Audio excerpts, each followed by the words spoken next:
Hello everyone, welcome back to my YouTube channel safety trainer Asif Syed. आज के इस video में हम लोग बात करने जा रहे हैं एक्सकवेशन के बारे में।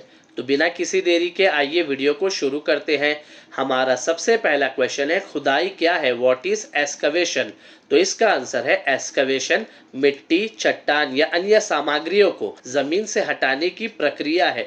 यानी कि एक्सकवेशन सॉइल, रॉक्स या अदर मटेरियल्स को ग्राउंड से हटाने का एक प्रोसेस है जिससे एक खड्डा या खाई बनाई जाती है, यानी कि कैविटी या ट्रेंच क्रिएट किया जाता है। इसे यानी कि एक्सकवेशन को आमतौर पर निर्माण यानी कि कंस्ट्रक्शन, नींव डालने यानी कि फाउंडेशन लेइंग या उपयोगिता प्रतिष्ठानों के लिए यानी कि यूटिलिटी इंस्टॉलेशंस के लिए किया जाता है। हमारा दूसरा क्वेश्चन है, खुदाई के कितने प्रकार है? How many types of excavation? तो इसका आंसर है एक्सकवेशन को यूज की जाने वाली मेथड्स के बेस पर टू मेन टाइप्स में क्लासिफाइड किया जा सकता है। तो 2.1.1 में देखेंगे मैनुअल खुदाई यानी कि मैनुअल एक्सकवेशन। ये एक्सकवेशन हाथ के औजारों जैसे कि फावड़ा यानी कि शॉवेल, गैटी यानी कि पिक, कुदाल यानी कि स्पेड और लोहे की रॉड यानी कि क्रोबार का इस्तेमाल करके की जाती है।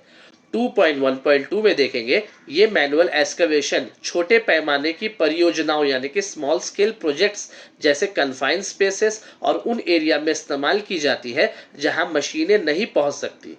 और 2.1.3 में देखेंगे मैनुअल एक्सकवेशन के एग्जाम्पल के तौर पर केबल बिछाना यानी कि केबल लेइंग, फाउंडेशन की नालियां यानी कि फाउंडेशन ट्रेंचेस और भूमिगत पाइपों की मरम्मत यानी कि रिपेयरिंग अंडरग्राउंड यूटिलिटीज के लिए खुदाई यानी कि एक्सकवेशन। और 2.1 में देखेंगे मशीन द्वारा खुदाई यानी कि मशीन एक्सकवेशन।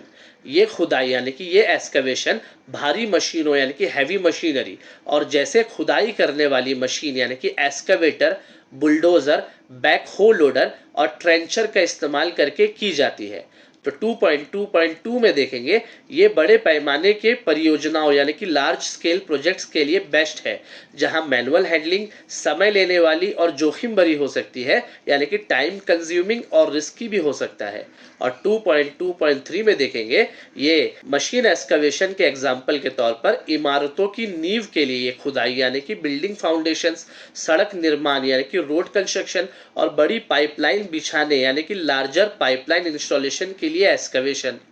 हमारा तीसरा क्वेश्चन है, कौन सी विधि बेहतर है, मैनुअल या machine excavation? Which methods is better, manual और मशीन एक्सकवेशन? तो इसका आंसर यानी कि 3.1 है मैनुअल एक्सकवेशन। मैनुअल एक्सकवेशन उन काम के लिए बेहतर होती है जहां सटीक और नियंत्रित यानी कि प्रिसाइज और कंट्रोल एक्सकवेशन की जरूरत होती है। और 3.2 में देखेंगे मशीन एक्सकवेशन। मशीन एक्सकवेशन यानी कि मशीन द्वारा एक्सकवेशन तेज यानी कि फास्टर, अधिक कुशल यानी कि मोर एफिशिएंट और गहरी तथा बड़े पैमाने की खुदाई यानी कि deep and large scale excavation के लिए अधिक सुरक्षित यानी कि सेफर होती है। हमारा चौथा क्वेश्चन है, खुदाई के कितने प्रकार है? What are the different types of excavation? तो इसका आंसर यानी कि 4.1 है काई खुदाई यानी कि ट्रेंच एक्सकवेशन। ये नैरो डिगिंग होती है जिसकी गहराई इसकी चौड़ाई से ज्यादा होती है, यानी कि ट्रेंच एक्सकवेशन एक लंबा और पतला एक्सकवेशन होता है जिसकी हाइट ज्यादा होती है और चौड़ाई यानी कि विड्थ कम होती है। और 4.2 में देखेंगे बेसमेंट एक्सकवेशन। ये जो बेसमेंट एक्सकवेशन है ना, ये एक्सकवेशन बेसमेंट बनाने के लिए मिट्टी हटाने का काम करता है। और 4.3 में देखेंगे चैनल एक्सकवेशन। वाटर चैनल को बनाने के लिए या मॉडिफाई करने के लिए चैनल एक्सकवेशन किया जाता है। 4.4 है कट एंड फिल एक्सकवेशन, यानी कि ऊंचाई से यानी कि हाइट एरिया से मिट्टी हटाने और लोअर एरिया में भरना, ये होता है कट एंड फिल एक्सकवेशन। 4.5 है ड्रेजिंग एक्सकवेशन। पानी के अंदर की खुदाई यानी कि अंडरग्राउंड वाटर यानी अंडर वाटर एक्सकवेशन होता है। तलछट मालूम आपको, जैसे सेडिमेंट्स को हटाने के लिए किया जाता है। हमारा पांचवा क्वेश्चन है, खुदाई करने से होने वाले खतरे क्या है? What are the hazards of excavation? तो इसका आंसर यानी कि 5.1 है मिट्टी का धंसना, जिसे हम केव इन्स या सॉइल कोलैप्स कहते हैं। एक्सकवेशन करते समय सबसे बड़ा खतरा होता है मिट्टी का धंसना, जिससे एक्सकवेशन के अंदर काम करने वाला ट्रैप हो सकता है या फिर बरीड यानी कि दफन हो सकता है और उसका दम भी घुट सकता है। 5.2 है गिरते हुए भारी सामान यानी कि फॉलिंग लोड्स। मटेरियल जैसे पाइप्स, टूल्स या सॉइल एक्सकेवेटेड एरिया में गिर सकते हैं, वर्कर्स को चोट पहुंचा सकती है। 5.3 है पानी भर जाना यानी कि वाटर एक्यूमुलेशन। भारी बारिश या अंडरग्राउंड वाटर या एक्सकवेशन करते समय किसी पाइपलाइन को डैमेज करने से एक्सकेवेटेड एरिया में पानी भर सकता है, जिससे डूबने का खतरा बढ़ जाता है। 5.4 है खतरनाक गैसें और ऑक्सीजन की कमी यानी कि हैजार्डस एटमॉस्फेयर। जहरीली गैसें जैसे कि H2S, जिसे हम हाइड्रोजन सल्फाइड कहते हैं, और CO यानी कि कार्बन मोनोऑक्साइड या लो ऑक्सीजन लेवल सफोकेशन या मौत की वजह बन सकती है। 5.5 है भारी मशीनों से खतरा, इक्विपमेंट हैजार्ड्स। एक्सकवेटर्स, लोडर और डंपर एक्सीडेंटली यानी कि अचानक से एक्सकवेशन में काम कर रहे आसपास के वर्कर को हिट कर सकती है यानी कि मार सकती है। 5.6 है गड्ढे में गिरना यानी कि falling into the excavation. Workers, equipment या पेडेस्ट्रियंस, आसपास चलने वाले लोग खुले एक्सकवेशन ट्रेंचेस में हार्ड बैरिकेशन ना होने की वजह से गिर सकते हैं, जिसकी वजह से सीरियस इंजरीज हो सकती है।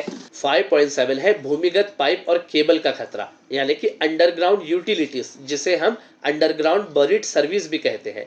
एक्सकवेशन करते समय गैस की पाइपलाइन, इलेक्ट्रिकल केबल्स या वाटर लाइंस डैमेज हो सकती है, जिसकी वजह से फायर या इलेक्ट्रोक्यूशन का खतरा बढ़ जाता है। 5.8 है मिट्टी का अस्थिरता और कंपन यानी कि soil stability and vibration. Loose या वीक सॉइल यानी कि कमजोर मिट्टी खसक सकती है वाइब्रेशन की वजह से। अगर एक्सकेवेटेड एरिया के आसपास हैवी इक्विपमेंट्स का फ्रीक्वेंट मूवमेंट या ड्रिलिंग वर्क हो रहा है तो जाहिर सी बात है कि सॉइल की स्टेबिलिटी वीक हो जाएगी। 5.9 है गर्मी और थकान से खतरा यानी कि हीट स्ट्रेस और फटीग। डीप एक्सकेवेटेड एरिया में धूप में काम करने से हीट स्ट्रेस, डिहाइड्रेशन और एग्जॉस्ट होने का शिकार हो सकता है वर्कर्स। और 5.10 है आपातकालीन स्थिति में लापरवाही यानी कि emergency response failure. Emergency plans ना होने की वजह से रेस्क्यू के वक्त बचाव दल को फंसे हुए वर्कर्स की जान बचाने में देरी हो सकती है यानी कि जिसकी वजह से उन वर्कर्स की मौत होने का चांसेस बढ़ जाता है। हमारा 6th क्वेश्चन है खुदाई करने से होने वाले खतरों के नियंत्रण उपाय क्या है? What are the control measures of excavation hazards? तो इसका आंसर यानी कि 6.1.1 है मिट्टी का धंसना यानी कि केव इन और सॉइल कोलैप्स। देखिए, मिट्टी के धंसने से बचने के लिए शोरिंग, शील्डिंग, स्लोपिंग या फिर बेंचिंग मेथड का इस्तेमाल करें। और 6.1.2 है कोई भी अनप्रोटेक्टेड ट्रेंचेस जो कि 1.5 मीटर से ज़्यादा गहरा हो यानी कि 1.5 मीटर यानी कि 5 फीट से ज़्यादा गहरा हो तो उसमें आप बिल्कुल भी ना जाए। और 6.1.3 है कॉम्पिटेंट पर्सन से एक्सकेवेटेड एरिया का डेली इंस्पेक्शन करवाए। तो ये सारी चीज़ करेंगे ना तो केविन यानी कि सॉइल कोलैप्स से हम लोग बच सकते हैं। 6.2.1 है गिरते हुए भारी सामान यानी कि फॉलिंग लोड्स। हैवी इक्विपमेंट जैसे कि क्रेन, एक्सकेवेटर या मटेरियल्स कम से कम 2 मीटर की दूरी पर ही रखे एज ऑफ एक्सकेवेटेड एरिया के। और 6.2.2 है एज ऑफ एक्सकवेशन से कम 2 मीटर की दूर वार्निंग साइन और हार्ड बैरिकेशन को इंस्टॉल करें। और 6.2.3 है कोई भी वर्कर सस्पेंडेड लोड के नीचे खड़ा ना रहे। और 6.3.1 है पानी भर जाना यानी कि वाटर एक्यूमुलेशन। अगर एक्सकेवेटेड एरिया में पानी है तो मोटर पंप्स या फिर ड्रेनेज सिस्टम यानी कि डी वाटरिंग सिस्टम्स का इस्तेमाल करें। 6.3.2 है एक्सकेवेटेड एरिया में काम शुरू करने से पहले वाटर सीपेज का इंस्पेक्ट कर ले कि कहीं वाटर सीपेज तो नहीं है। और 6.3.3 है भारी बारिश में एक्सकेवेशन वर्क को सस्पेंड कर दे। और 6.4.1 है खतरनाक गैसें और ऑक्सीजन की कमी यानी कि hazards atmosphere. Deep excavated area में जाने से पहले गैस डिटेक्टर की मदद से एयर को टेस्ट कर ले। और 6.4.2 है प्रॉपर वेंटिलेशन और ज़रूरत हो तो ब्रीथिंग एपरेटस प्रोवाइड करें। और 6.4.3 है in case of emergency rescue plan ready रखें। 6.5.1 है भारी मशीनों से खतरा यानी कि इक्विपमेंट हैजार्ड्स। मूविंग मशीनरी से वर्कर को एक सेफ डिस्टेंस मेंटेन करना चाहिए यानी कि लाइन ऑफ फायर से दूर रहना चाहिए और बैरिकेशन करना चाहिए। 6.5.2 है इक्विपमेंट्स ऑपरेटर को गाइड करने के लिए सिग्नल पर्सन यानी कि स्पॉटर की मदद ले। और 6.5.3 है यह इंश्योर करे कि सभी मशीन में सेफ्टी अलार्म सही से फंक्शन यानी कि काम कर रहा है। 6.6.1 है गड्ढे में गिरना यानी कि फॉलिंग इनटू द एक्सकवेशन। गड्ढे में गिरने से बचने के लिए वार्निंग टेप्स, साइलेजेस और गार्डरेल्स इंस्टॉल करें। और 6.6.2 है एक्सकेवेटेड एरिया के अंदर जाने और बाहर आने के लिए प्रॉपर एक्सेस पॉइंट का इस्तेमाल करें, जैसे कि लैडर, रैम्प्स या स्टेप्स। और 6.6.3 है एक्सकेवेटेड एरिया के अंदर और एक्सकेवेटेड एरिया के आसपास सफिशिएंट लाइट्स को इंश्योर करें। 6.7.1 है भूमिगत पाइप्स और केबल्स का खतरा, यानी कि अंडरग्राउंड यूटिलिटीज। एक्सकवेशन करने से पहले अंडरग्राउंड यूटिलिटीज को चिन्हित यानी कि आइडेंटिफाई और मार्क करें। 6.7.2 है सेंसिटिव एरिया में हैवी मशीनरी के बजाय हैंड टूल्स का इस्तेमाल करें। और 6.7.3 है एक्सकवेशन करने से पहले अंडरग्राउंड बरीड सर्विस के यूटिलिटी कंपनीज को इन्फॉर्म कर दे। 6.8.1 है मिट्टी की अस्थिरता और कंपन यानी कि सॉइल स्टेबिलिटी और वाइब्रेशन। एक्सकवेशन करने से पहले सॉइल टेस्टिंग कंडक्ट करें। 6.8.2 है एक्सकेवेटेड एरिया के आसपास हैवी मशीनरीज को रखना अवॉइड करें, मतलब वहां पे ना रखें। और 6.8.3 है प्रॉपर रीइंफोर्समेंट मेथड्स का इस्तेमाल करें, जैसे कि शोरिंग या शील्डिंग। 6.9.1 है गर्मी और थकान से खतरा, हीट स्ट्रेस एंड फटीग। गर्मी से बचने के लिए शेडेड रेस्ट एरिया और पीने के लिए ठंडा पानी प्रोवाइड करें। 6.9.2 है ये इंश्योर करें कि वर्कर्स रेगुलर ब्रेक्स ले रहे हैं, जिसे हम जॉब रोटेशन मेथड्स भी कहते हैं। और 6.9.3 है हीट स्ट्रेस सिम्टम्स को रिकग्नाइज करने के लिए वर्कर्स को ट्रेन करें। और 6.10.1 है आपातकालीन स्थिति में लापरवाही यानी कि इमरजेंसी रिस्पांस फेलियर। एक इफेक्टिव रिटर्न इमरजेंसी प्लान्स होना चाहिए। और 6.10.2 है रेस्क्यू इक्विपमेंट्स और फर्स्ट एड किट्स को पास में रखें। और 6.10.3 है वर्कर्स के लिए रेगुलर इमरजेंसी ड्रिल्स कंडक्ट करें।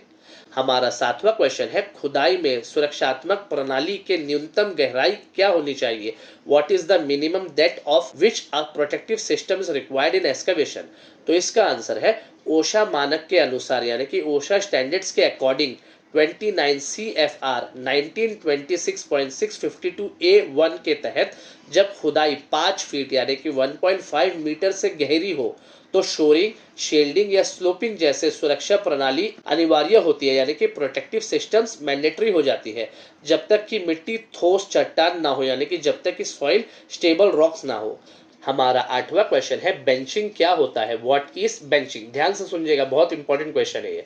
तो इसका आंसर यानी कि 8.1 है बेंचिंग एक मेथड है जिसमें एक्सकवेशन वॉल को यानी कि एक्सकवेशन के दीवार को सीरीज ऑफ हॉरिजॉन्टल स्टेप्स या बेंचेस की शक्ल में काटा जाता है, मतलब सीधा सीधा काटा जाता है ताकि मिट्टी के गिरने से मजदूरों को बचाया जा सके। पहला चीज ये हो गया। और 8.2 क्या है, ये बेंचिंग मेथड मिट्टी के दबाव को यानी कि सॉइल के प्रेशर को कम करता है और स्टेबल वर्किंग प्लेटफॉर्म प्रोवाइड करता है। इतना समझे। और 8.3 क्या है, ये बेंचिंग मेथड मजबूत मिट्टी के लिए उपयुक्त है यानी कि स्टेबल सॉइल के लिए सुइटेबल है, लेकिन बहुत ढीली या बहुत रेतीली मिट्टी में यानी कि लूज सॉइल या फिर सैंडी सॉइल में ये बेंचिंग मेथड को रेकमेंड नहीं किया जाता। अगर इंटरव्यू में आपसे इंटरव्यूअर पूछेगा क्या मैं सॉइल लूज सॉइल या फिर सैंडी सॉइल में बेंचिंग मेथड इस्तेमाल कर सकता हूं, तो आपको जवाब देना है नहीं, इसको रेकमेंड नहीं किया जाता।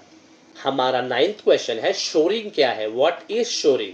तो इसका आंसर यानी कि 9.1 है शोरिंग एक टेम्पररी सपोर्ट सिस्टम है जो खुदाई की दीवारों को गिरने से बचाने के लिए धातु, लकड़ी यानी कि मेटल या फिर वुड या फिर हाइड्रोलिक सपोर्ट से बनाई जाती है। इतना क्लियर हो गया आपको। 9.2 है ये शोरिंग सिस्टम एक्सकेवेटेड वॉल्स के अंदर लगाया जाता है ताकि मिट्टी को स्थिर यानी कि सॉइल को होल्ड करके रखा जा सके। और 9.3 है जब एक्सकवेशन 5 फीट से गहरा हो और सॉइल अनस्टेबल हो तो शोरिंग मेथड्स की मदद ली जाती है। और हमारा 10वां क्वेश्चन है शील्डिंग क्या है। What is shielding. तो इसका आंसर यानी कि 10.1 है शील्डिंग में प्रोटेक्टिव ट्रेंच बॉक्सेस या शील्ड्स का इस्तेमाल किया जाता है जो सीधे मिट्टी को सहारा नहीं देती लेकिन अंदर काम कर रहे मजदूरों को बचाती है अगर सॉइल कोलैप्स हुआ तो। 10.2 है ये शील्डिंग यानी कि ये एक प्री फैब्रिकेटेड मेटल स्ट्रक्चर है जिसे एक्सकवेशन के अंदर रखा जाता है। और 10.3 है ये शील्डिंग मेथड्स उन एक्सकवेशन में ज़्यादा इस्तेमाल होता है जहां सॉइल की स्टेबिलिटी नहीं होती यानी कि सॉइल अनस्टेबल होता है तो वहां पे इस्तेमाल किया जाता है। हमारा 11वां क्वेश्चन है स्लोपिंग क्या है, व्हाट इज स्लोपिंग। तो इसका आंसर यानी कि 11.1 है, स्लोपिंग में खुदाई की दीवारों को कोण पर यानी कि एंगल पर काटा जाता है ताकि मिट्टी के धंसने का खतरा कम हो। 11.2 है, ढलान का कोण यानी कि स्लोप का एंगल सॉइल के टाइप्स पर डिपेंड करता है। लूज सॉइल के लिए कम ढलान चाहिए, जबकि मजबूत चट्टान यानी कि स्टेबल रॉक्स के लिए ज्यादा ढलान चाहिए। और 11.3 है, ये स्लोपिंग मेथड से कई मामलों में शोरिंग मेथड्स की जरूरत ही नहीं पड़ती है। उम्मीद करता हूं आपको एक्सकवेशन का कॉन्सेप्ट बहुत ही अच्छी तरीके से समझ में आ चुका होगा। इस वीडियो को देखने के लिए बहुत बहुत शुक्रिया। अगर आपको मेरा ये वाला वीडियो पसंद आया तो लाइक बटन को दबाना बिल्कुल भी ना भूलें। चैनल को सब्सक्राइब और बेल आइकन को प्रेस कर ले ताकि ऐसी और भी इंपॉर्टेंट टॉपिक्स पर वीडियोस आपको मिलती रहे।